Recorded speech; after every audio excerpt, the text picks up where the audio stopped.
Welcome to the latest edition of Cageside Speaks, Take 2. Folks, we tried to do this broadcast a little earlier in the day, but ended up running into some technical difficulties. So this is the second time I've done an introduction today. Today's show will be about WWE SummerSlam. No, we're not doing a Takeover Speaks. Sean Reuter and Our Lady Justice covered that show for us, and we're going to be just doing SummerSlam on this edition of Cageside Speaks.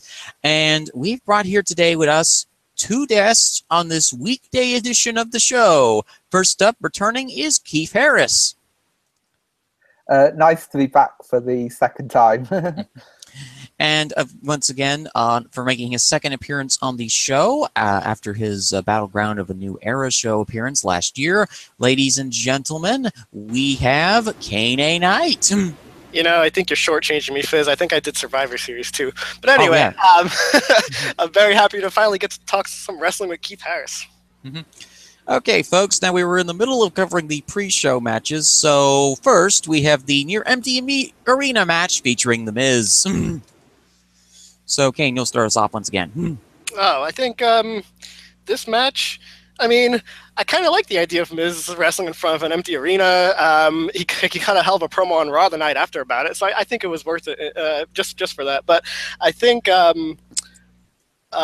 this kind of cemented Jason Jordan's his push isn't really working. It's not really going anywhere, and The Miz pinned him decisively here and got to celebrate by holding his title up in front of an empty bunch of front row seats. So it was just a standard nothing match, basically.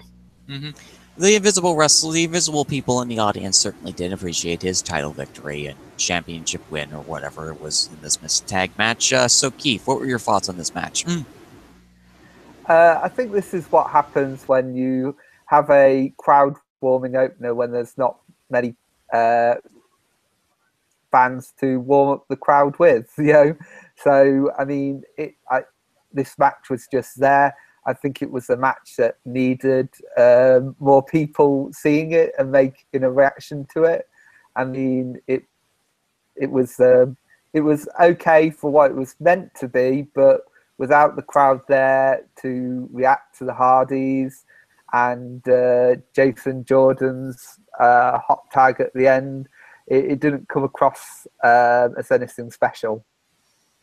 Oh, coolness. I thought this match was okay. It was an opening pre-show match that did the allotted amount of time, and, you know, basically it de-pushed Jason Jordan, who has been pushed as Kurt Angle's illegitimate son. The Hardys still have nothing to do because the Revival managed to injure themselves again. Scott Dawson has a muscle tear in his abdomen, and he's going to be out for a couple of months, I think. And so the Hardys are stuck in a free fall position. The Miztourage is the Miztourage. They're actually in a much better position now than they were before. Bo Dallas with his conspiracy theories and Curtis Axel being extremely bland but likable. So we have that match. Second match. Akira Tozawa decided to make one of the biggest mistakes of his career. Instead of casting the purple shiny belt into the fires of Mount Doom like any sane person would, he decided to try and face Neville in a championship match for the Cruiserweight Championship, not realizing that Neville has become Golem, and that even Randy Orton is going, "Jeez, dude, you're so obsessed with shiny things, you're making me look less insane." Me and the voices all are saying, "Dude, take a chill pill. Just the Cruiserweight Championship." But as we saw in his up down victory with Sasha Banks for the Rocket League Tag Team Championships, the guy has become a bit obsessive with the shiny things lately. So Keith, we'll have you start us off on this Cruiserweight Championship match. What were your thoughts on it? Well, I think this was a nicely executed WWE style Cruiserweight match. So both performers are very polished and they put together a nice little match. I think also, though, it's one of those things where they didn't try to steal the show, and you know, maybe they know their role, and you know, it's not meant to be more than, say, a 3-star good match, and that's what we got basically. Coolness. So, Kane, what were your thoughts on this match? Yeah, I agree with a lot of what Keith said. I think I mean, if you watch their match where Tozawa won the title, you probably don't need to watch this one. The one where Tozawa won the title, the crowd, had more crowd investment and everything. Whereas this one, the crowd was still filing in, and they had a good match, but not a match that they did anything, out of this world amazing in. It was a good match, but nothing that you need to go out of your way to see. Mm-hmm. And so the cruiserweight match was an enjoyable match. It was a 10-minute long cruiserweight match, of course. And, Tozawa lost the belt, unfortunately. And unfortunately, the rest of the cruiserweight division has to deal with the cousin of the Jersey Devil debuting on 205 Live this week. But we'll get to him and the Shark Cage much later. So, before we had our technical difficulties, folks, we were about to talk about The New Day versus the Usos for the SmackDown Tag Team Championships. And so, Kane, what were your thoughts on this tag team match? I thought this match was the second best match on the card. I think if you watch SummerSlam but you did not watch the pre-show, I think I could easily see people walking away from the show thinking, man, there's only one great match on that card.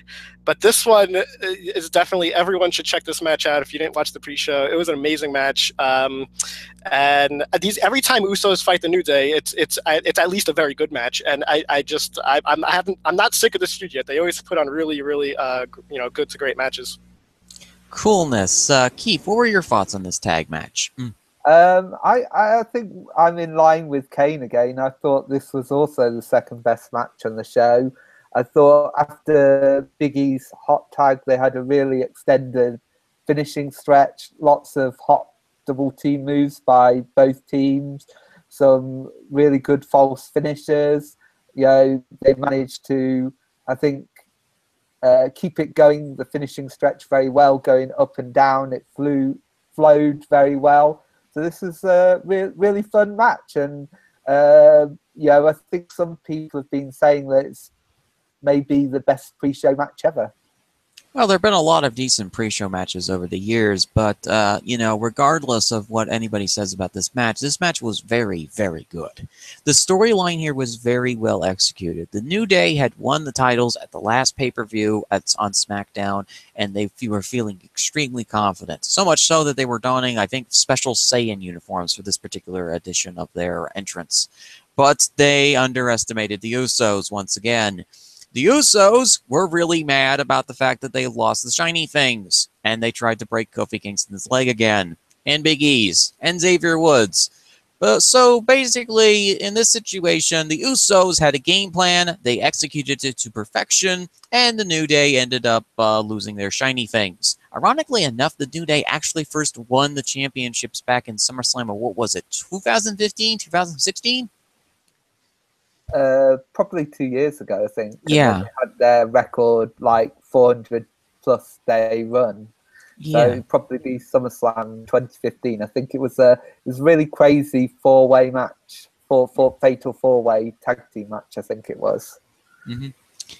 Yeah, so anyway, we now move on to the main card of the evening. We have 10 matches to go through today, and of course, because Vince likes to torment the hipsters in Brooklyn, he decided to start things off with a John Cena match opening the show versus Baron Von Corbin, Super Genius. So, Kane, what were your thoughts on this particular opener of the show? This match sucked. I think if you had to rank all John Cena pay-per-view matches in his career, this is I don't know. I'm not going to put an absolute number, but certainly on the bottom tier. And I think this was not done to be a good match. It was done to, I think, hammer home the point that Baron Corbin sucks and he's a loser and that he's nothing. He's no one you need to worry about right now, especially coming on in the aftermath of him losing the briefcase, and then John Cena beats him, and now it's what does he do now? And I'm fine with that because I really don't like Baron Corbin, so but I'm okay with everything that happens here. I'm going to have to put a disclaimer up, folks, to let you folks know. Kane does not like Vince McMahon's big guy wrestlers, and Baron Corbin is apparently the first of several we'll be talking about today. Yeah. Okay, Keith, what were your thoughts on this match? I'm not quite as negative as Kane on this match, but I would say that it felt like a waste of John Cena to be in the opening match of what the second or third biggest pay-per-view of the year. And it was a match that was just meant to be a 10-minute easy in some respects victory for Cena. He only needed one AA to put away Corbin. But I thought Corbin did pretty well in this match in what he was allowed to do. I thought they had quite an interesting thing where Corbin kept sliding out and like popping up back into the ring and hit a big move on Cena. So he did it once with a big clothesline. Then later in the match, he had a really cool choke slam into a backbreaker. And then the third time he did it, he got clobbered with a clothesline from Cena. And that was pretty much it. So, yeah, I thought Corbin did quite well in terms of being aggressive and joining with the fans and having some cool offense. But, I mean, this did come across as a match that wasn't really meant to put Corbin over. It seemed like a match to hammer him down a bit. That chokeslam backbreaker thing was really cool. I forgot about that one. Is that a move he does regularly? I don't think I've seen that one before.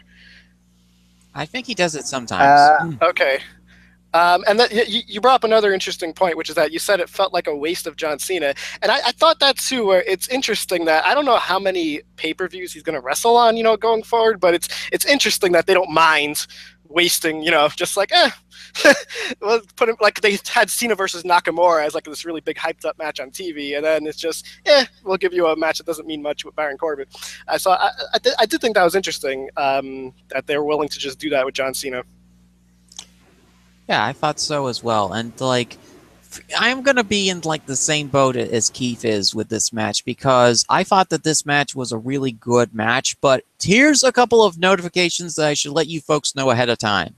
I watched this pay-per-view with the alternative audio track on. I decided to watch this show with the Japanese commentary team because if I had to sit through 4 hours of both the Raw and SmackDown commentary teams, I was probably going to have a conniption at some point. So instead, I decided I was going to save my sanity and to be able to do this show today by watching the Japanese commentary team talk about the shows. It led to a match structure that was much more natural, a lot less loud noise, a lot less hyperbole from the audience or the commentary team in particular, because they're being force-fed lines by Vince. And it led to a very relaxing, nice, calm show overall for me when I did that. If you are tired of the English commentary teams, go turn on one of the alternate audio teams for the commentary of it might not necessarily be a language you understand, but you will feel considerably more relaxed watching a WWE pay-per-view, especially one that is 4 hours long, 6 if you count the pre-show. For the pre-show, I watched it with the English commentary team because I'm not sure if the Japanese commentary team was available. So, yeah, Corbin Cena, enjoyable match. I felt it was a decent match overall. This was one of Baron Corbin's better matches against an opponent. John Cena took it really easy on the guy, and Cena had himself a typical Cena match, and I thought it was enjoyable for what it was. It was an interesting match to open the show, to say the least, although once again, I feel as though that Vince McMahon was starting to torment the Brooklyn hipsters because he's been constantly annoyed by these people over the last several years. So, Satan made this match go first. Well, then he doubled down on trolling them, if you will, by having Cena and Reigns team up the next night on Raw. At the same arena, right? Right. One specific I didn't mention when I was talking about how I didn't like the match was that one thing that, and maybe I'm just for whatever reason, it just got me in this match, is Baron Corbin seemed to spend a lot of time calling people in the crowd morons, or I don't know, he was talking to the crowd a lot, and just in a way that didn't really work for me. And I felt like it for me anyway, it took away from the match a little bit.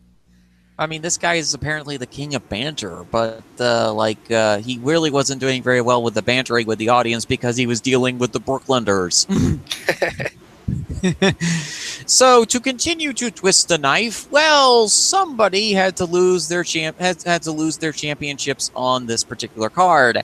Quite a few people did. The first one was the women's SmackDown Women's Championship match between Naomi and Natalya. I felt that the story structure of this match was really well done. I honestly liked what Naomi and Natalya were doing. Natalya always does well on SummerSlam. For whatever reason, there's something in the water that just makes Natalya actually really serviceable instead of just okay. And Naomi did her part very well. She was the fiery babyface champion who greatly underestimated her heel opponent. Repeatedly exposed her knees to Natalya when her finisher is the gosh dang sharpshooter. So in storyline, you have the babyface champion being super overconfident.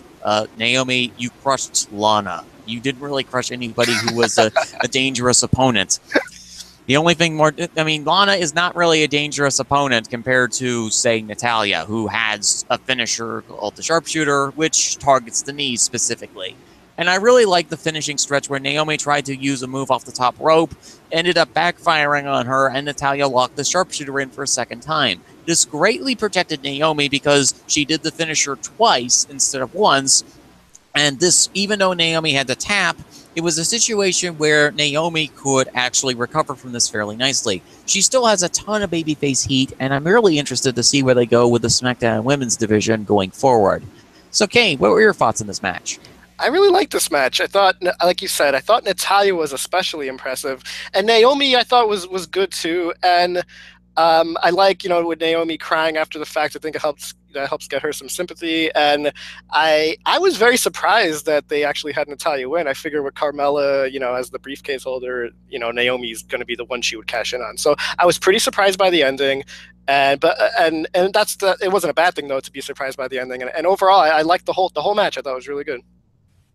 Yeah, they've really gone all in with the women's Money in the Bank briefcase thing angle at this point, and they're using that as a way to continue this sold feud. You have Naomi, Natalya, and you also have Carmella in the background, possibly plotting destruction, as well as Lana and Tamina plotting destruction. So you actually have a few stories going on in the SmackDown Women's division, and it's not just one or two; it's actually a couple. And you know what? I really like when the sharpshooter actually wins matches, because we see it used so many times where it's not Bret Hart's sharpshooter anymore. When Bret Hart got you in the sharpshooter, you're gonna lose. But so I'm always a little mark for seeing the sharpshooter in history. Mm-hmm. Yeah, I like seeing the sharpshooter. It's a really decent wrestling move. So, Keith, what were your thoughts on this women's match? I thought this was a really nice match. I thought Naomi and Natalya meshed really well in the ring together. They had good chemistry. So I think Naomi sticks out because she has really unique offense, and I think they worked it into the match well. And Natalya was really like the glue to the match. So she dominated much of the match with her, sort of hard-hitting offense, throwing Naomi around, and it really worked well, and a surprising well worked finished as well. So I thought this was really a really nice match for the time they were given. So thumbs up to both Natalya and Naomi. And I think Naomi, should mention, had a really cool entrance with the glowy fur coat as well. So that helped her come across as a star. Mm-hmm. Yeah, everything about this match really worked well. This match exceeded expectations for many folks, and I think that this match was really good. And we go forward from here. We have a couple of interesting angles we can go with the SmackDown Women's division. Not unlike this next match. Folks, are you ready to see a man who is the cousin of the Jersey Devil be suspended above a shark cage 20 feet in the air? Are you also ready for Big Show having to sell a hand injury after he got crushed by a shark cage for whatever reason? And are you ready for the second of the three giant monsters that Kane is going to roast apart at this point? Big Cass, ladies and gentlemen, who unfortunately decided this week on Raw to aggravate or anger a New York Gypsy, and now he's out with a knee injury. Poor unfortunate soul. Kane, what were your thoughts on this spectacle of a match? I think this was the worst match on the card. I think even I liked Randy Orton's match better. I think this match, it's like you said, it was 10 minutes or whatever of Big Show selling his hand and Enzo talking from the cage, and it was just, I don't know, watching Big Cass kick and punch Big Show's hand is just not interesting. And did they change Big Cass's music? I think they might have changed his music a little bit for this one. So, I don't know. Anyway, what annoyed me the most about this match is probably right before the match began, Corey Graves, he compared Big Cass to Mike Trout. Now, if anyone here is a Major League Baseball fan, Mike Trout, or is not a Major League Baseball fan, Mike Trout is like the greatest Major League Baseball player of my lifetime, or maybe next to Barry Bonds. And so to compare Big Cass to Mike Trout is just, I wanted to see someone come out there and just destroy Corey Graves. It was awful. You can't compare him to Mike Trout. But anyway, awful match. I thought the ending where Enzo slips out of the cage and then still gets his ass kicked, and then Big Cass runs over both him and Big Show, I think made both Enzo and Big Show look like crap. But I guess that's the point. You know, the point is to make Big Cass look good, I guess. But anyway, this match did not work for me in any way. Unfortunately, he ran across a gypsy witch doctor in Brooklyn and managed to make her angry. And, well, Cass is out with a knee injury, so that didn't work. Oh, boy. Keith, what were your thoughts on this match? I agree that it was the worst match in the show. I think they're a bit hamstrung with the hand working the hand storyline, because like two big guys, what you need is like them to go balls to the wall, all out with the big moves. And instead, they were doing the storyline with Big Cass working over Big Show's hand, and it was just kind of dull. And then you had and then all of a sudden, so it wasn't really timed that well. You had the antics with Enzo in the cage and like destroying the whole point of a Shark Tank match, because he managed to lube himself up and slide out the cage and then got big booted for his troubles, probably because he's more obnoxious off camera, if you believe the rumors, than he is on camera. And then Big Show got booted and twice and hit with the elbow, and he got the win. And Kaz should have won, but this didn't really help him much. And I don't know if the heel gimmick is really working for him. Like he doesn't come across as that much of a bad guy. He's just someone who's tall. Honestly, how can you not come across as nothing but a good guy going up against Enzo Amore, the literal embodiment of Jersey annoyance? God, jeez. To start things off of this pain, I thought the match itself was okay. I felt that Big Show did a phenomenal job of selling the hand. He did a really good job in this match. He bumped like crazy for Big Cass. Big Cass actually did decently in this match, selling well in this situation. The problem is that they had the 365-pound anchor that was Enzo Amore hanging around their necks. Just to set the match off on a horrific tone, Enzo decided to cut a 5-minute-long promo that I had to mute the TV on because of the fact he kept rambling on and on and on and on and on and on and on about how much of a tough guy he actually is when the guy gets punched in the face 9 times out of 10. Then he got stuck in the shark cage, and to add a further insult to injury to make the Brooklyn crowd extra angry with him, he was wearing New York Knicks gear. This event is at the Barclays Center. I know the Brooklyn Nets are extremely forgettable, but at the same time, Enzo, you're wearing Knicks gear in Brooklyn. I think that is technically an international incident or international crime being committed if you do that. And the Knicks aren't playing at the Barclays Center against the Nets. Then Enzo gets stuck in the shark cage and continuously yells and shouts at Big Cass. Big Cass actually had a great moment there where he just simply waves at Enzo. He waves him off as Enzo's being raised up in the cage. And allegedly, Enzo is afraid of heights. Well, apparently it didn't stop him from jawing for about 10-15 minutes in the entirety of the match, so much so that you could actually hear the guy on the audio mics that are plastered throughout the entirety of the arena. Big Show and Big Cass are looking at each other like, okay, let's just get ourselves through this match. I'll let you have one half of my ham sandwich, man. Okay, cool, man. And they're just trying to get through this disaster of a match. And then, of course, the only ever time that I've almost legitimately threw up watching a wrestling segment was the segment with Enzo and Lana in it. Enzo tried to double down on this time. He decided to lube himself up with what appeared to be canning oil, or Jersey tanning oil, because he's from Jersey. He's probably going to have some of that on him. He removed his Nets gear, was in a pair of boxers, and decided to slip out of the shark cage. Apparently, shark cages weren't designed for people who look like roadkill. Good God. Thankfully, Enzo decided to drop down from the cage, like an idiot, and got punched in the face by Big Cass. Or was it kicked in the face by Big Cass? Because I think Big Show was about ready to start punching him with both the good and the bad hand at this point. You know what? That would have been funny if Enzo dropped down and then Big Show and Big Cass just both beat the hell out of him. And then the referee joins in. And then the man who is selling popcorn in row 5 joins in. I think we all would have understood.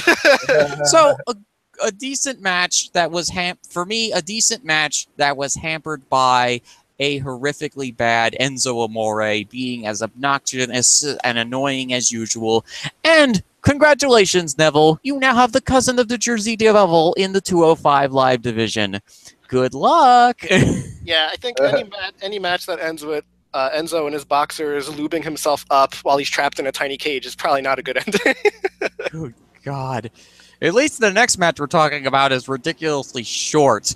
After nearly getting his head crushed in like a coconut last SummerSlam, Randy Orton probably said to management, guys, I just want to do a short match with an RKO in it this time. Then I can go off, enjoy the rest of Brooklyn with the family, and also Rusev probably was in agreement with that.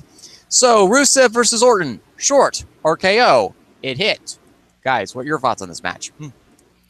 I thought the whole concept of this match to begin with just felt to me like something that didn't need to be on SummerSlam. So I'm actually okay with the. I mean, I'd rather Rusev win in 10 seconds, but I'm okay that they went the short route with it, just because I just wasn't really into the idea of watching these guys wrestle for like 15 minutes.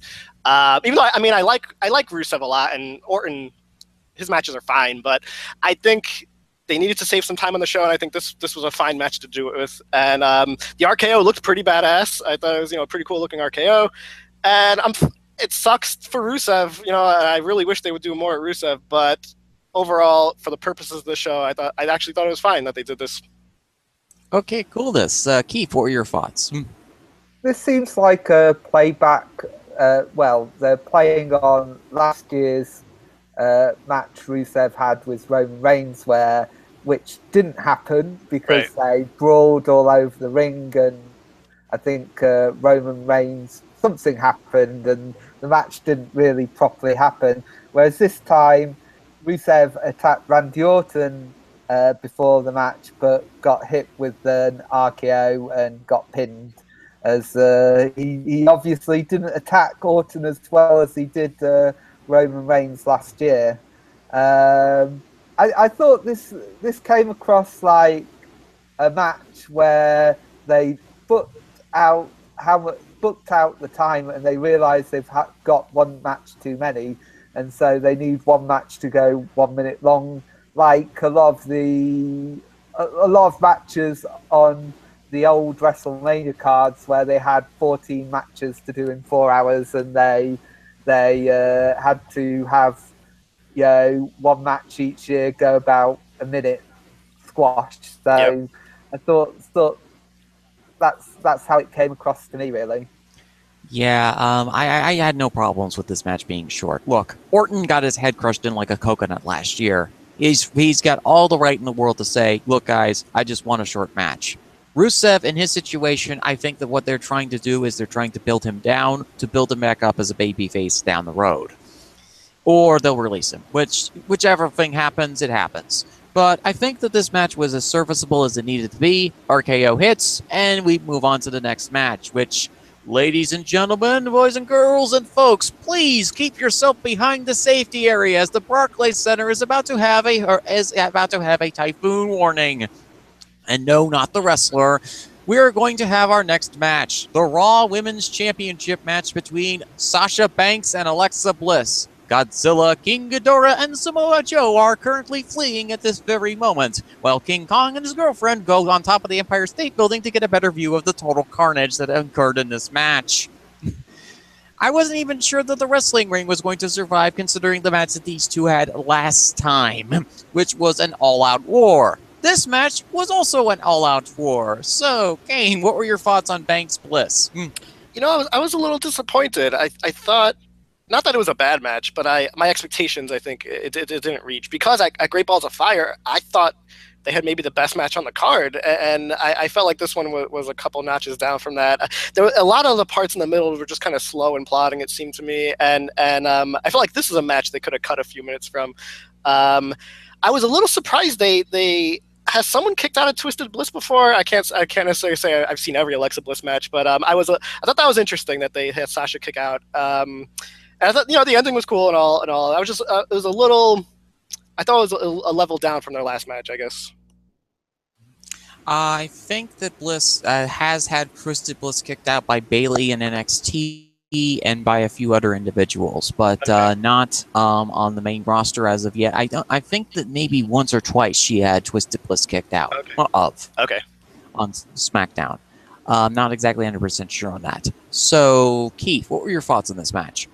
I thought this was a pretty good match. I thought it was not quite as good as the other women's match in the show.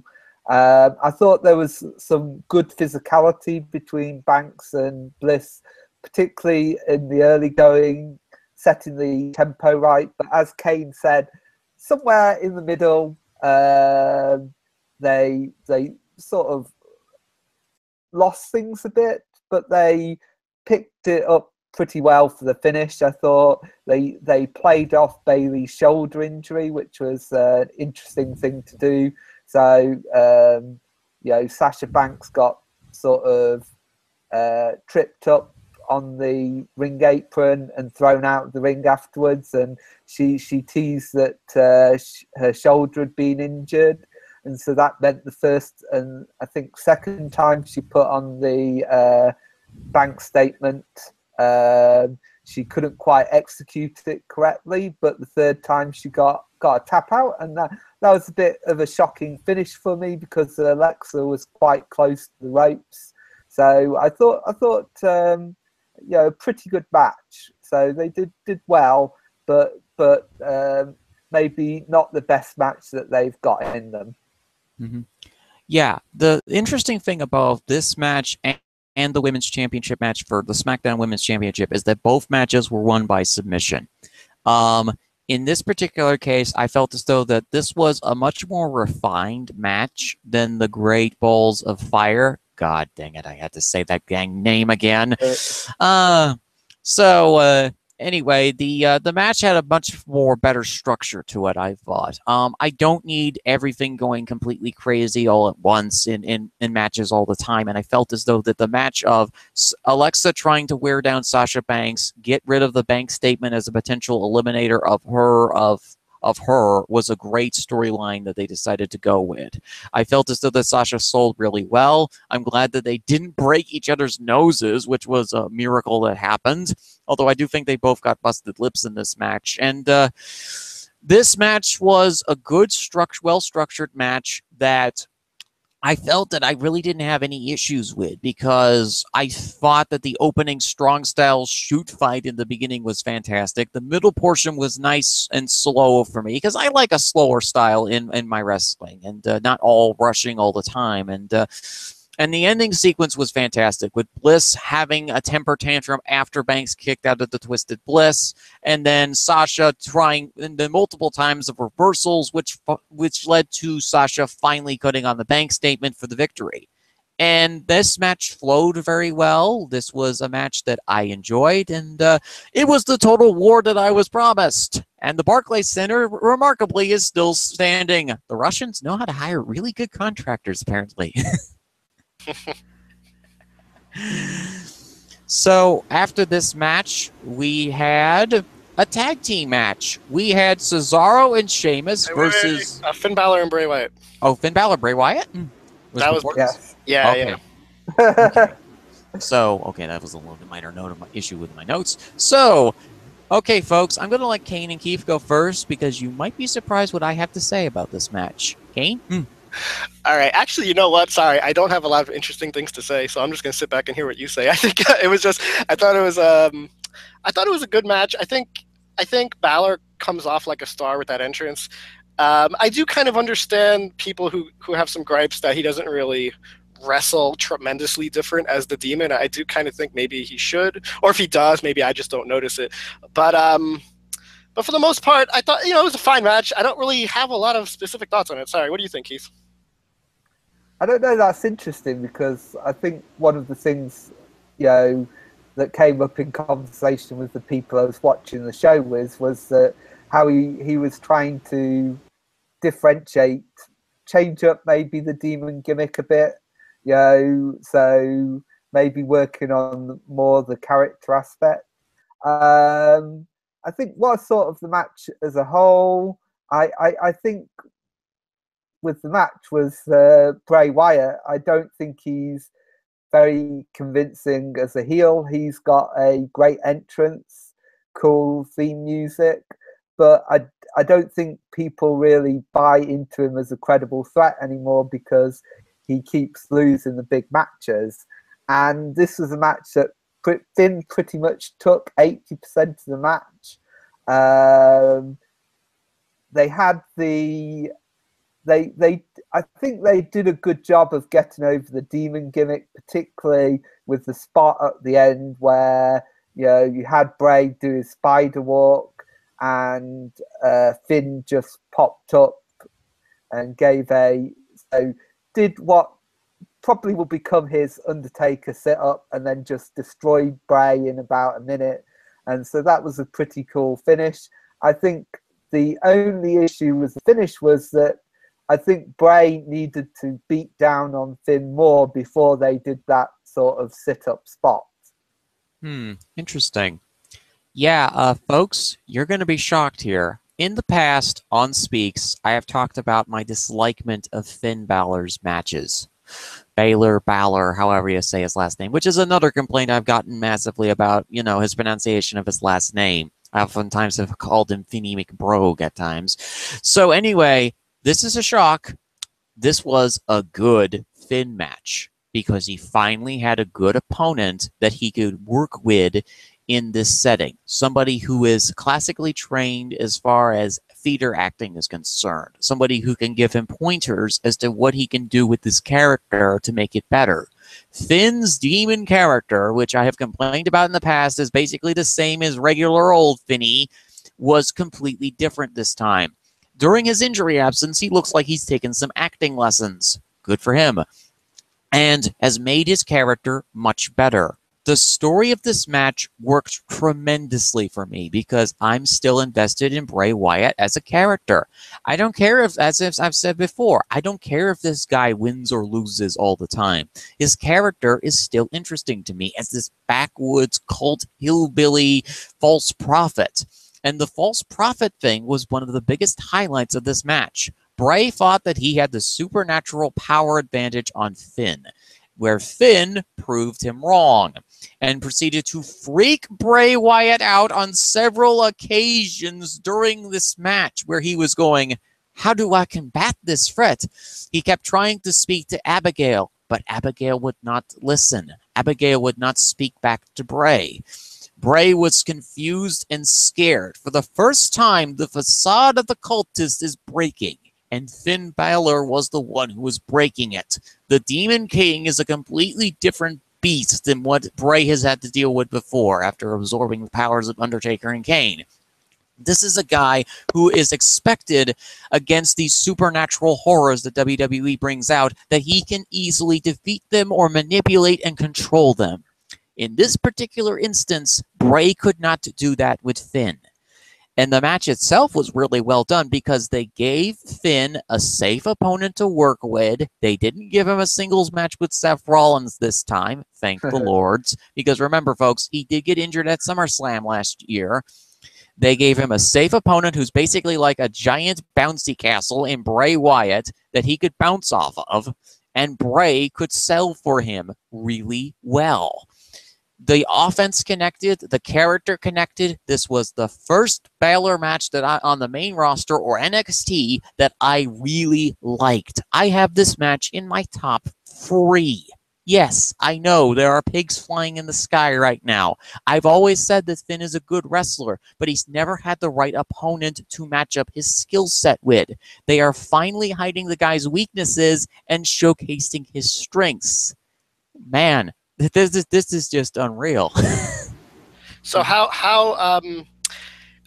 I read a lot of people, and I'm included in this boat where I'm just kind of checked out on heel Bray Wyatt. Are you resistant, Fizz, to the idea of him going face? Like, they teased it maybe April or May of 2016. They kind of teased it. Him and Roman Reigns, I think, teamed up in a main event of a Raw or something, and I was sort of more interested in that. Are you against the idea of Bray Wyatt ever turning face? Certainly not. I'm actually for Bray Wyatt turning into a face. He's getting really good crowd reactions from the audience. He's got the whole world in his hands, and he has one of the most beautiful entrance musics that's currently out in WWE right now. A theme tune that I constantly hum, you know, do do do do do do do do do do do do. It works for me, and I know that everybody is upset at Bray's character or his gimmick, but there's 2 things. One, I like his character still, and I like his gimmick.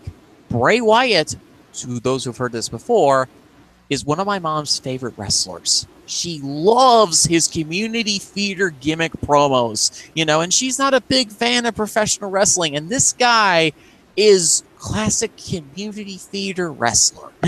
It works for her. It's one of the few characters that does on the main roster. One thing I thought was funny in this match is that the commentator said that the blood, or whatever you want to call it, the bucket of liquid that Bray Wyatt dumped on Finn on Raw was acidic, was one of the words they used to describe it.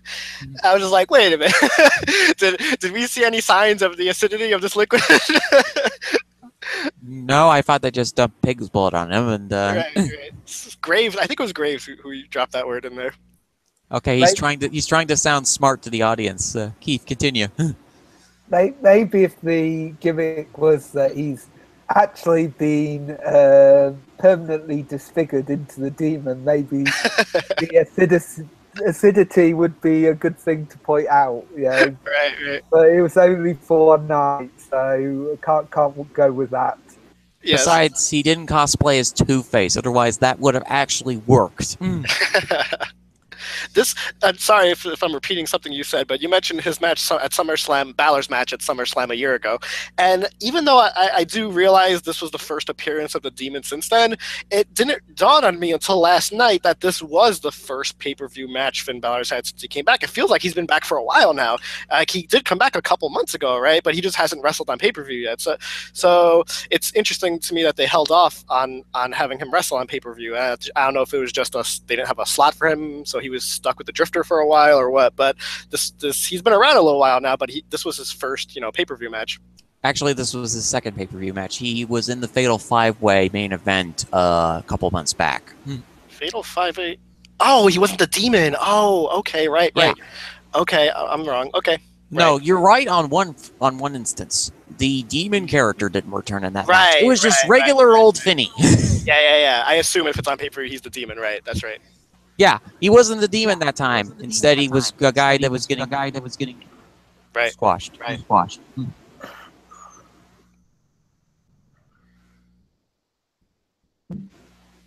Next up is Cesaro, Sheamus, Ambrose Rollins.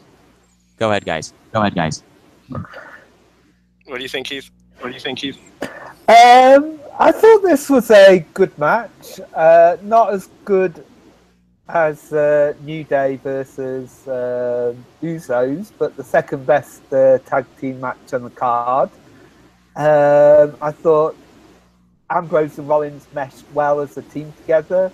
They had some good double team moves. Cesaro and Sheamus were sort of the heel glue to the match. And obviously, fans at this point may have been a little bit perturbed with the slow pace when they settled down into a chin lock, and you had the beach ball come out, and Cesaro eventually caught the beach ball and tore it up, which will probably be the most memorable thing people coming out of this match that people remember, is the beach ball being torn up, which we can debate whether that was a good idea or not, maybe later on. And they picked things up for a cool finish. I mean, it was another good match on a card with a lot of good matches, but equally so, didn't feel quite good enough for a card of this magnitude. Yeah, I agree. I didn't think this was a great match. But it was good, and the ending was super exciting. Rollins comes in there, starts throwing. He dumped Sheamus into Cesaro from the top rope, or vice versa, whatever it was. Then Rollins was that guy in the Shield where he would come in at the end in their tag matches and get into crazy high spots, if you will, and it sort of seemed a little reminiscent of that. And then Ambrose hits the Dirty Deeds, and they won the titles. And watching these guys hug and celebrate together and all that, it's pretty fascinating. But the match itself, it was a good match. Whenever Cesaro and Rollins are in there, like, you're going to have a good match, and Sheamus and Ambrose, it was a good match. But I think the ending was really what this was more about. It wasn't as good as New Day's match, but the ending was super exciting. Okay, I think I might have found the issue. Folks, we just had a minor technical difficulty. It looks like that the surge issue that I'm hearing is coming from Keith's end of the microphone. So what we're going to do is we're going to mute Keith's microphone occasionally so that we can go forward. It looks like some kind of audio issue. He does have a headset that occasionally does glitch out. So for this, we're going to do that. So for Cesaro, Sheamus versus Ambrose and Rollins, we have a situation where Cesaro apparently has broken Swiss neutrality laws and has decided to wage war with the nation of Beach Ballia. Because this match was extremely fun. Well done match between these two. I had been souring on Cesaro and Sheamus a little bit over time, and this match was an enjoyable match because they weren't facing the Hardys this time. They were facing against a team that was decent. And look, I'm one of the few people who was surprised that they were doing a Shield reunion this soon, but that they actually made it work. And that, to me, was really, really well done. They really executed this angle very well. Dean hating Seth, Seth hating Dean, and then them bonding over their consumed hatred of Cesaro and Sheamus, who ironically also formed as a tag team the very same way that Dean and Seth did. I think I really liked the storyline too leading into the match. And I think it really does help the match, and especially because I really do like Ambrose and Rollins both a lot for different reasons. But I feel like both guys have just been kind of I'll use the cliche, spinning their wheels or whatever. Where it's like Rollins as babyface Rollins just hasn't. The feud with Triple H seemed mistimed because Rollins had the injuries and stuff. And also it would have been more appropriate for last fall rather than saving it for WrestleMania. And even Rollins since then with Samoa Joe and some other things Rollins been doing, it's just, I don't know. He hasn't been clicking for me as babyface, and I think he needed the storyline to really kind of get him that babyface sympathy, if you will. And then Ambrose as well. He's been dealing with the Miz for a while, and I'm just not a Miz guy. And so this storyline got me. I like both Rollins and Ambrose, and this storyline gave me a reason to sink my teeth into them again for the first time in a while. Yeah, and considering that you were stuck with a 27-minute-long Ms. Dean Ambrose match last time, yeah, that's understandable. And Rollins has been stuck in mid-card purgatory. He was stuck with Bray Wyatt last time. Oh, So right, that was it. Yeah. perfect purgatory for the guy. So yeah. So anyway, I'm going to unmute Keith's microphone. And Yeah, what are your thoughts? I think I agree with Kane that this storyline has helped both Seth and Dean. I think Seth probably comes across as a bit more likable babyface, playing off Dean, and I think Dean has been stuck in the mid card a bit, and this Seth has been positioned higher. So this is more meaningful to tag team with him than what he's been doing recently with The Miz. So I think it works out very well for the moment for them. I think the only issue is there's not many big name teams on the Raw division to match their star power as a unit. So either WWE will need to elevate some teams quickly up to their level, or put new teams together, or do something so they've got good teams to go against that people will buy, have a threat to beat them for the belts. Okay, that really sounds really cool there, Keith. I really do agree with you on those points. And I think that, yeah, some new teams, some new blood, because right now the Revival's out with an injury and the Hardys are doing nothing right now. So that all works out really well. Moving into the next match here, we have 3 matches left to go. And the first one's a surprise. It's Styles Owens with Shane McMahon as the referee. And I'm going to let Kane go first on this one and hear his thoughts on the match.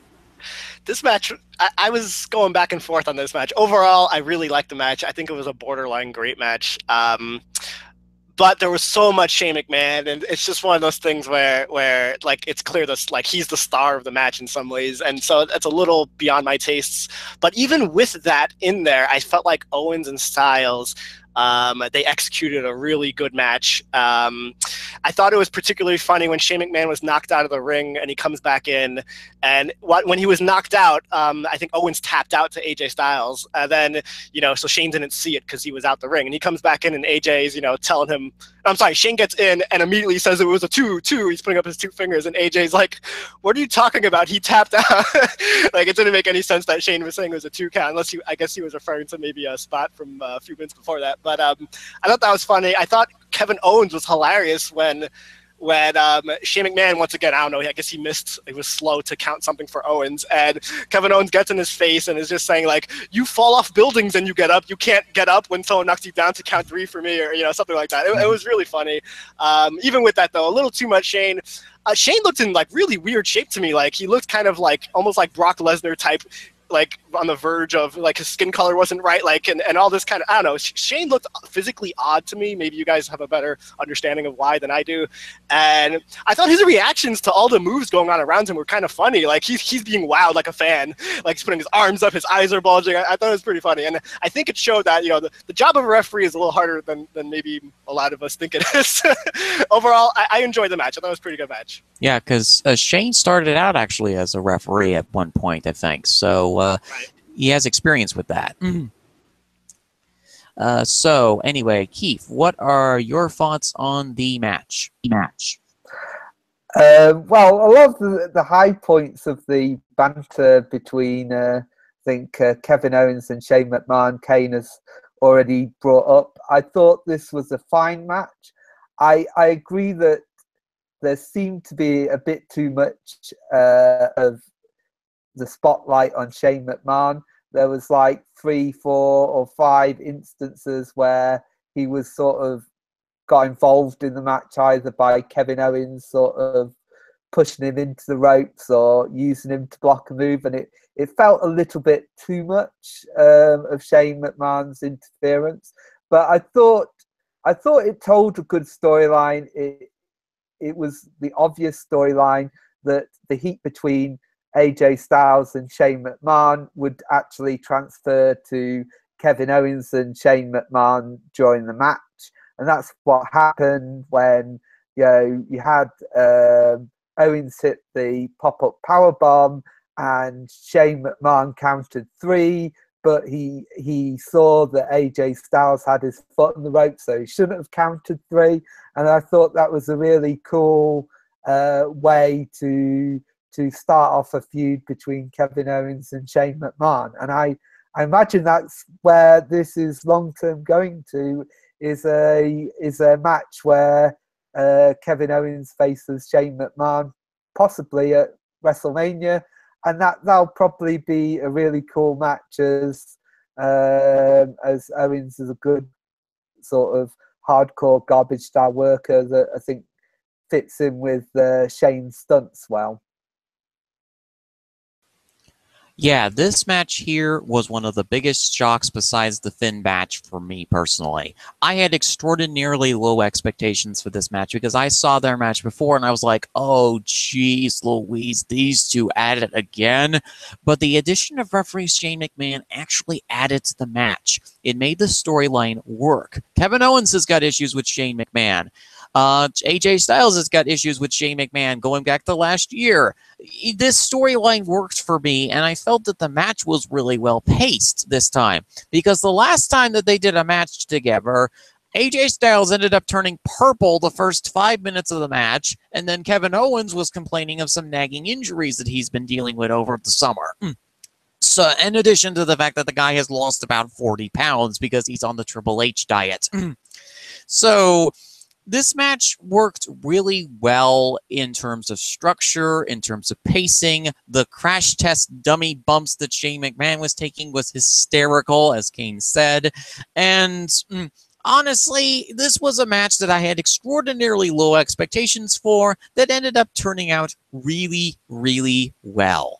And okay, this match certainly isn't in the top 5 for me, but it's a good enough match. It's a solid match. And for SummerSlam to be pulling out this many decent matches, with the only one that we've really complained about so far being Corbin Cena and the Shark Cage fiasco involving Enzo Amore. So that's actually a pretty good track record for this show, don't you think, Kane? Yeah, there was a lot of good matches on the show. Only, a couple bad. Well, I thought the Corbin match sucked, so for me, maybe one extra bad match than a few other people. But a lot of good matches and a couple great matches, and I could even see if people thought maybe the Ambrose match was great, and even this match was great. So for some people, I could see if they loved SummerSlam, with potentially up to 4 great matches, and even if you only thought there were 2 great matches, I think there were enough good matches to keep your attention throughout. Mm-hmm. And the next match is relatively interesting because, as I may have said on the top of the broadcast, although I can't really remember because I've done 2 takes so far, is that I was watching this show with the Japanese audio. I was using the alternative commentaries on this one. And this next match was really interesting because it's Shinsuke Nakamura versus the champion, Jinder Mahal. And for those of you who aren't watching the alternative commentary team, the Japanese announce table is right next to the Hindi announce table. And throughout the entirety of this match, the Hindi announce team is screaming at the top of their lungs, and you can hear it in the background of them talking about Jinder Mahal. They are really selling this guy very well. For this particular edition of the commentary team to the Indian population. They are really motivated to do this, and I appreciate that they're doing that. The match itself was actually fairly well done. It was a Nakamura match I didn't have high expectations for a Nakamura match versus Mahal, but it was a good, evil foreign heel versus... They basically did it like a New Japan style evil foreign heel from either America or from some unknown province versus the Japanese hero. And that's how they did this match. They then had the Singh brothers interfere and Jinder won again, starting off a nice little feud between Jinder and Nakamura. I know that's what people didn't want to have happen, but they're still riding this Jinder Mahal in India train. And, well, Vince decided to focus his attention, instead of annoying the Brooklyn Smarks, on the hardcore New Japan fans this time around. Because he likes to torment everyone equally because he's Satan. Kane, what were your thoughts on this match? I really didn't like this match. I thought it's a WWE Championship match, and so I don't know, maybe I'm just being a mark, but I have, I expect WWE Championship matches to be some of the best of the night, and I thought this match never reached that next level. I thought it was always at one level throughout, and then they just kind of went to the finish, and the finish itself, it's, to me, was a worse version of a similar finish with the Orton matches with Mahal, where the Singh brothers get involved, and then leading to Mahal getting the win. But it just felt even executed. I don't know if quicker or worse or what the word is here. Like, I don't know. It was just they came in all of a sudden inconsistent. Yeah, I felt like they got a little more involved. Maybe their interference was a little more believable in leading to Mahal's victory in the matches with Orton. Maybe. So yeah, this didn't click for me really at all. Mm-hmm. Okay, Keith. What were your thoughts on this particular?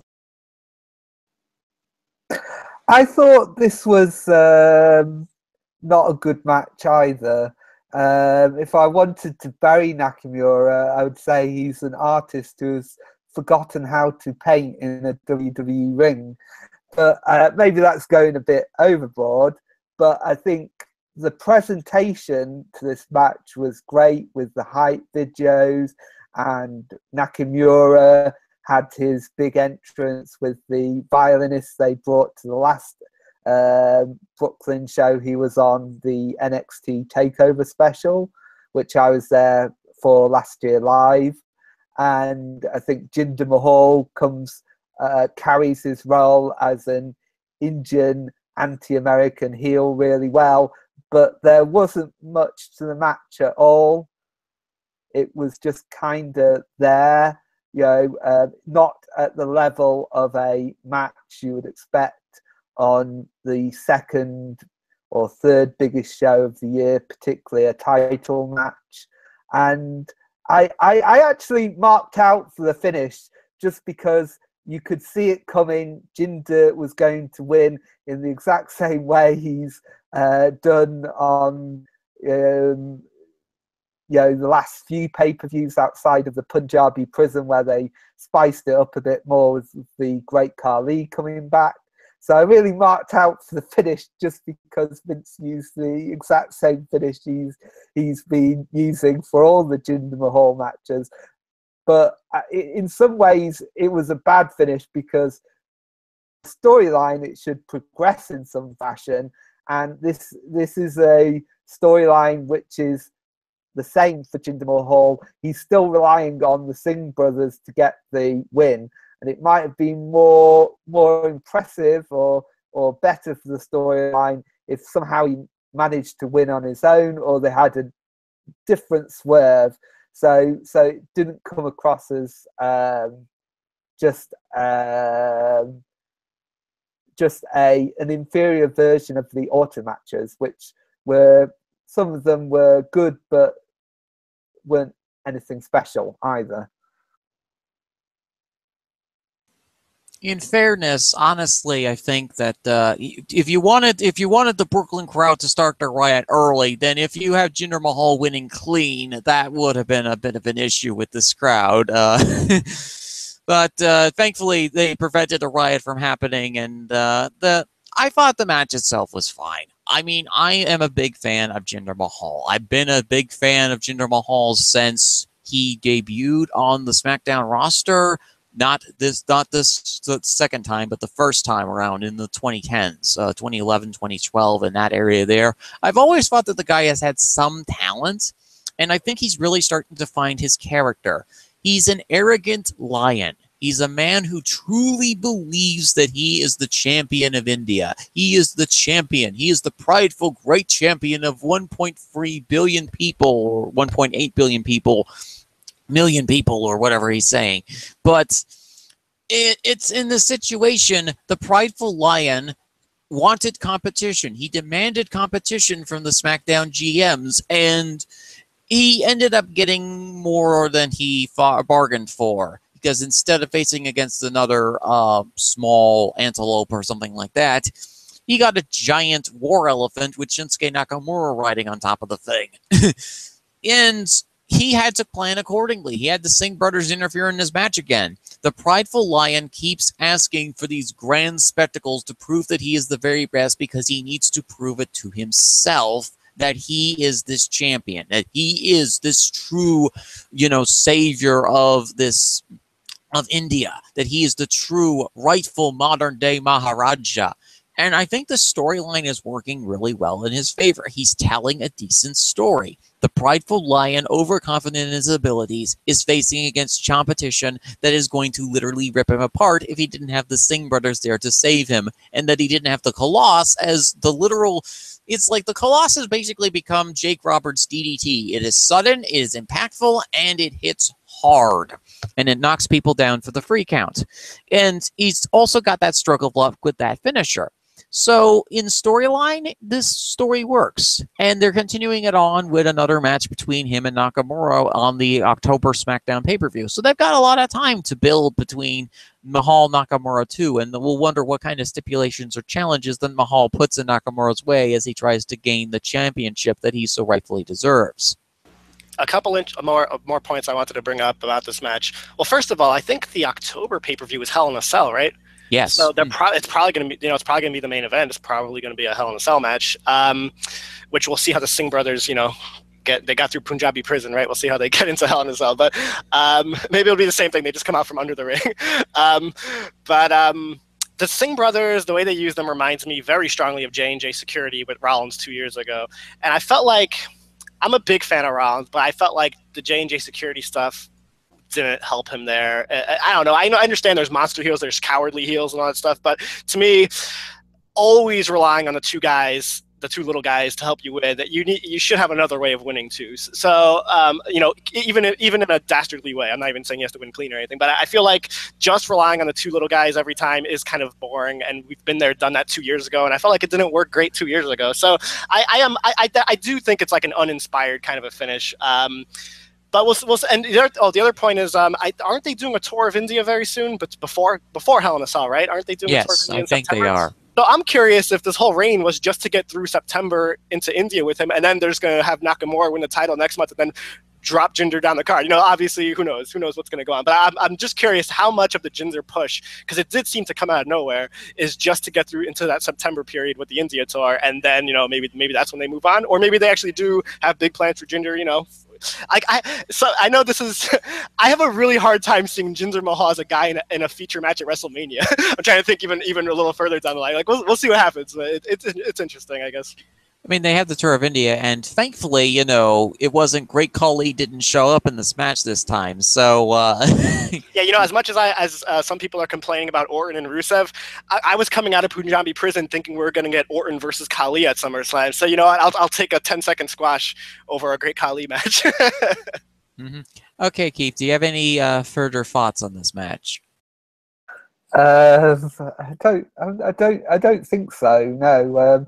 I just say that I didn't think they should put Mahal over clean, but sometimes I think it's good for a heel to prove that he can win on his own, even if he has to cheat somehow to do it, whether it's use a foreign object, rake someone's eyes. There's lots of things they could do that was a bit different from the Singh brothers interfering and just giving him the win again.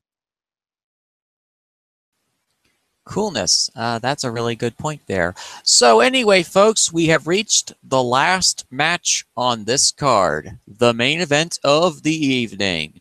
We have Brock Lesnar, your Universal Champion, who is now counting his lucky stars because John Jones got suspended from UFC this week because of failing a drug test. So he's now counting his lucky stars that he's still in WWE and is still Universal Champion because of all the contract negotiations that he and Vince had back in April. Then you have the beloved Roman Reigns, who is beloved by all, particularly by the Brooklyn audience, who proceeded to boo him out of the literal building. Then after that, we have Samoa Joe, who unfortunately was also here in this match, didn't really do a lot in this particular edition of this Fatal 4-Way. And finally, we reach the third of the three giant wrestlers. The one wrestler that, of all of them, Kane Knight hates the most. Braun Strowman. And Kane, the floor is yours. This this match is not a great example of my hate for Braun Strowman, because Braun Strowman came off like a huge star in this match. I mean, he did his part very well, especially the part where he threw a chair right at, I think it was Reigns and Samoa Joe, and which was a pretty awesome spot. And then obviously the parts where he's just destroying Brock Lesnar. I mean, it was clear in this match, especially, you know, Lesnar pinned Joe last month, and then he pins Reigns in this match. And Strowman destroyed Lesnar in this match. So it was clear that, like, Strowman's the guy who deserves the next title shot. And they really did a great job of presenting Strowman as, like, the guy who could take down Brock Lesnar. So they did a great job with that. My issues with Strowman are just, when it comes down to a one-on-one match with Strowman, like, half of his selling involves him running into posts and running into objects. And his Looney Tunes type selling, just, I can't stomach it at all, and so it does annoy me. This match, though, I thought he was good in this match, actually, and a lot of people, you know, would say he was amazing in this match. So this match was just amazing. It was an amazing match. It was like Reigns said, you know, in the aftermath, this was like a car wreck or whatever. It was just this vicious car wreck of a battle where Samoa Joe didn't really stand out to me much in this match. The handful of times he got involved, he mostly put his little choke on people, but the other three guys, I thought all and even Samoa Joe. I mean, Samoa Joe didn't look bad in the match or whatever. But anyway, it was just one of those matches where my jaws just kind of like gaped open the whole match, watching the whole thing through. This is a really fun match. Coolness. Okay, Keith, what are your thoughts on this match? I thought this was awesome. Probably one of the best matches of WWE I've seen all year, particularly the opening 5 minutes, which was crazy. You know, with you know, Lesnar being speared through the barricade, being power slammed twice through the tables, you know, getting another table thrown onto him by Braun Strowman. I thought they did a really great job of teasing Strowman and Lesnar going at it, but throughout the match, but without giving everything away. So I thought that was really cleverly done to build up the next pay-per-view. And you had Heyman in hysterics on the outside with his meal ticket presumably being stretchered off. So I thought the start of this match was awesome and really made the show. And I think this is the match that was worth staying up till 4 a.m. British time for. I thought the only thing with the match is that to someone who's very hardcore, I think it was predictable that Lesnar would come back from the stretchering off. I thought because they'd put Braun over so strongly in the match, I thought it gave away that he wasn't going to win and that Lesnar was going to come back and win, which is indeed what happened. And I don't think the close of the match quite met the start of the match, but there was really good action throughout this match with lots of finishers being hit, lots of last minute saves by other wrestlers in the ring, you know, Lesnar having to drag out the referee at one point. So this was a really exciting match. This was easily, I think, the best match of the show. This was a match that I wouldn't say saved the show, but probably turned it from a thumbs in the middle show to a thumbs up show for me. This match here, the main event of the evening, was one of my top 3 matches thus far. I liked the pacing of the match. Typically, fatal 4-way matches are usually not structured or paced very well. They are usually just spots and crazy bumps and this, that, and the other thing. And while there were spots and crazy bumps in this match, it was all structured reasonably well to excellent. You have everybody going after Brock Lesnar. You have everybody feuding with one another. You had Reigns and Joe going at it with one another. You had Strowman trying to destroy everybody.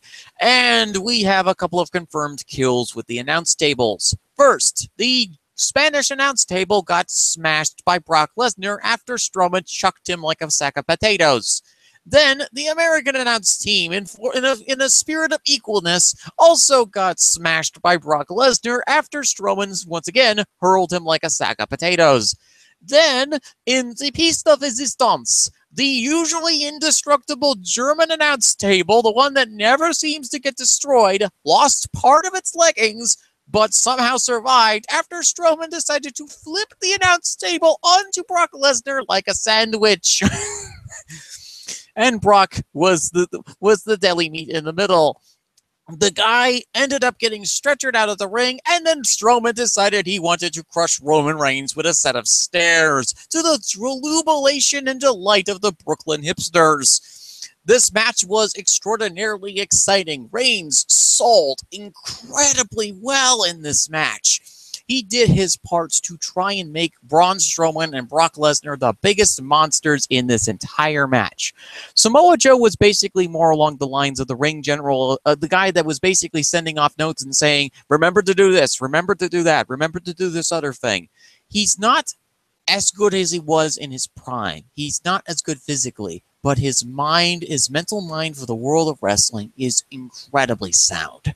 Joe knows how to time spots. Joe knows how to do everything that these guys can't remember to do because they're getting thrown around like the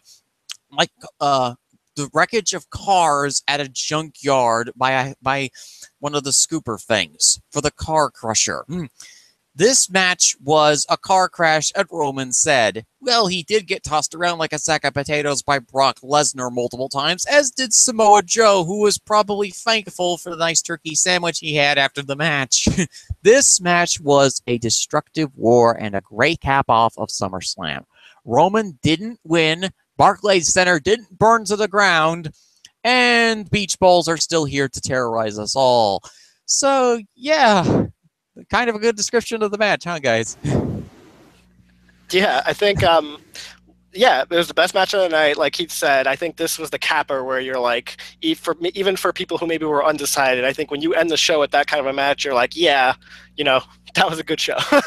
I mean, the main event delivered, and that can make up for a lot of flaws on the undercard when the main event delivers in that kind of way. This was one of the best WWE matches, you know, of the last few years. I mean, you know, it's up there. It was a really great match.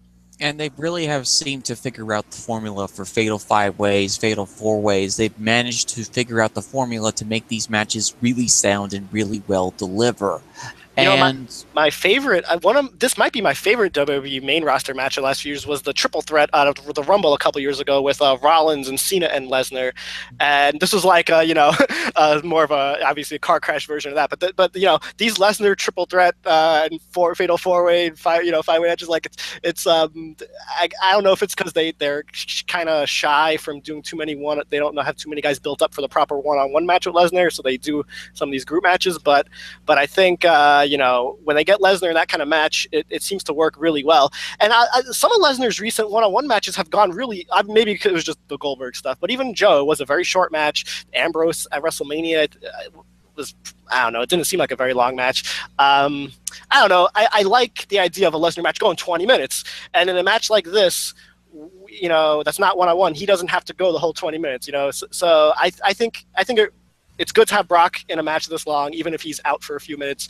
I think this is the way they should use Brock Lesnar, I think. You know, I don't think Brock Lesnar matches should be 3 minutes long like the Samoa Joe. I like the Samoa Joe one last month, but still, I mean, to me, after the build-up to that match, it needed to go longer. This is, to me, a really good use of Brock Lesnar. Mm-hmm. Hopefully they don't knock on wood, make Strowman Lesnar go 20 minutes at No Mercy.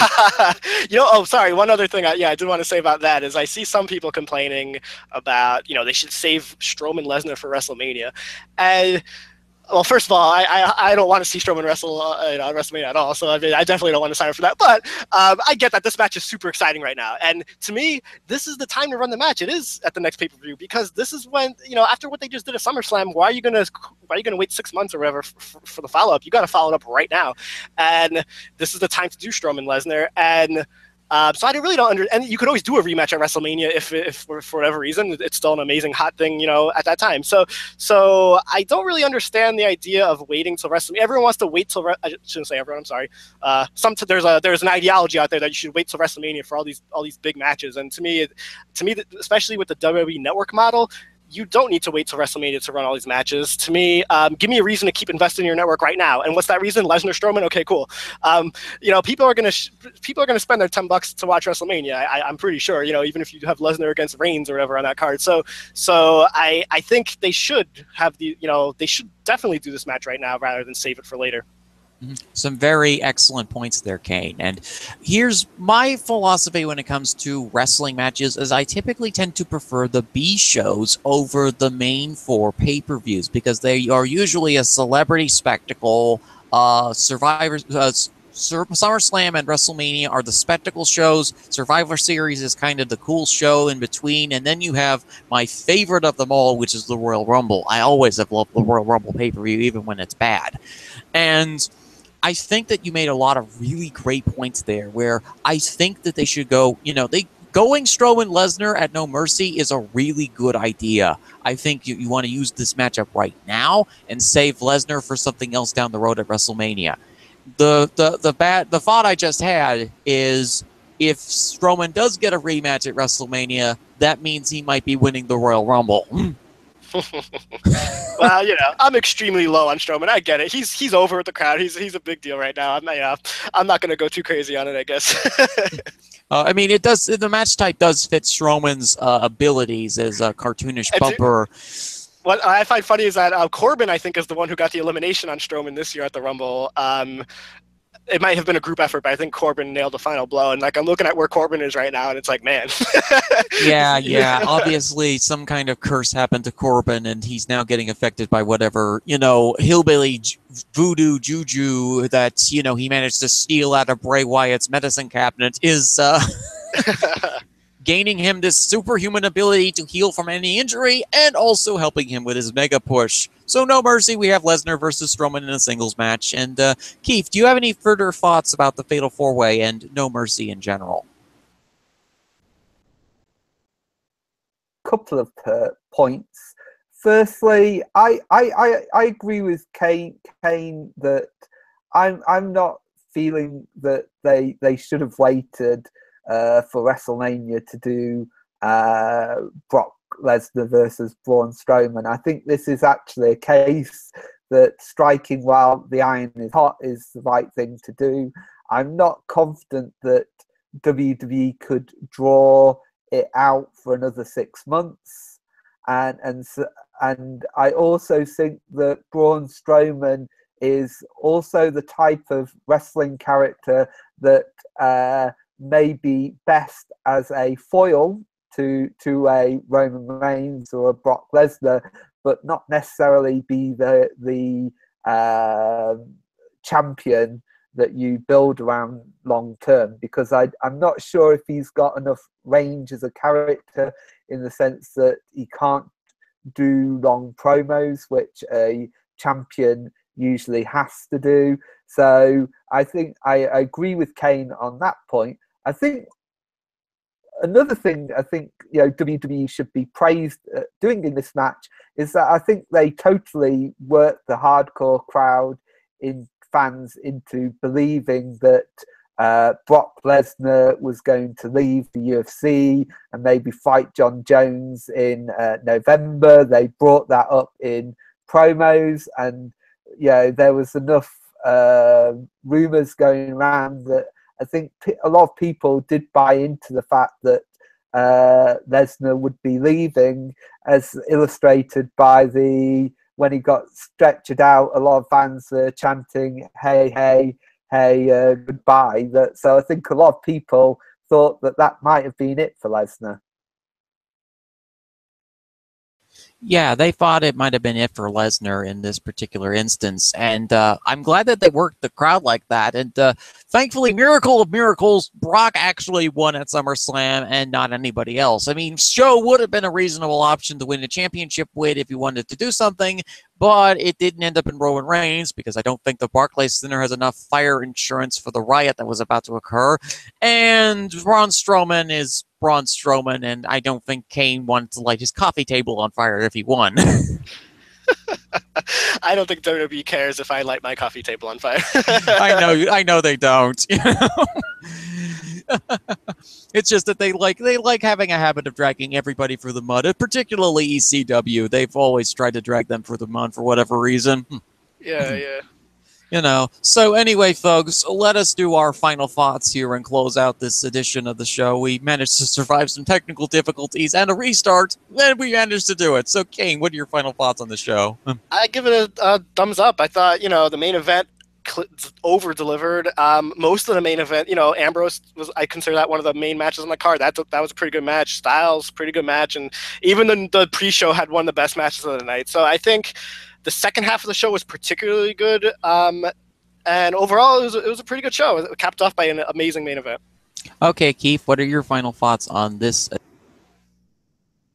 For me, it was also a thumbs-up show. So there was some bad on the show, but mostly it ranged from decent to very good, with an awesome, excellent main event. So overall, it was a thumbs-up show. If the main event hadn't delivered, then it would have been maybe an average edition of SummerSlam. Even though there was a lot of good on the card, there would have been that standout moment on the show that made it something memorable. SummerSlam, historically for me, has always been a show I've been down on. I am not, as I've said a few minutes ago, I'm not a really big fan of the big four pay-per-views. I find SummerSlam and WrestleMania to be the celebrity shows, the ones that I don't really care about. To my shock and horror of SummerSlam, this show actually surprised me. This was a show that didn't have a lot of part-timers on it. This show didn't have a lot of the old guard on this show. They instead brought a lot of fresh new matchups into this edition of the show that surprised a lot of people. We had three good matches on the pre-show. I mean, Miz cheerleading to the invisible audience for his Intercontinental Championship was funny. The Hardy Boys and Jason Jordan and the Miztourage had a good match. Tozawa versus Neville was a good 10-minute cruiserweight match. The tag team title between the Usos and the New Day was fantastic. Corbin Cena, I thought was okay. I thought it was a good match. I thought Naomi Natalya was a good match. Show and Cass was hampered by the 385-pound anchor that was Enzo Amore. Randy Orton versus Rusev was quick and enjoyable. Bliss Banks delivered, for me at least. Cesaro, Sheamus versus Ambrose and Rollins was a really well-worked tag team match that included the destruction of a beach ball, which means WWE has now declared war on Beach Ballia. And Cesaro's Swiss neutrality has now been put into question. Balor Wyatt surprised me. This was a really good story-heavy match that Finn finally has a character that he can work with. Styles Owens delivered higher than I anticipated, and Shane McMahon's crash test dummy bumps were always humorous. Mahal versus Nakamura I was higher on than most of the panel. I thought it was a decent enough match, and I'm still a big fan of Jinder Mahal, and I really like the story that they're telling. And the main event was an enjoyable affair. Car crash, yes, but an organized, intelligently run car crash. Now we have to experience the horror of Braun Strowman versus Brock Lesnar at No Mercy, and a rematch of Alexa Bliss versus Sasha Banks. One of these two matches will probably destroy the arena. So yeah, that wraps up SummerSlam, folks. This has been a fantastic show to work on. I do apologize for the technical difficulties on this broadcast, but I feel as though for my 60th podcast since November of 2015 that this was a good show, and we hope that you enjoy it as well. The next show for Cageside Speaks is going to be on September 30th, 31st at No Mercy. We usually do our show 7 days afterwards, and we'll see how the wrestling world changes up by then. But for now, this has been 14 Fitzpatrick, and I'm signing off on this edition of Cageside Speaks on CagesideSpeaks.com, your one-stop shop for everything in the world of professional wrestling. Have a good day, ladies and gentlemen.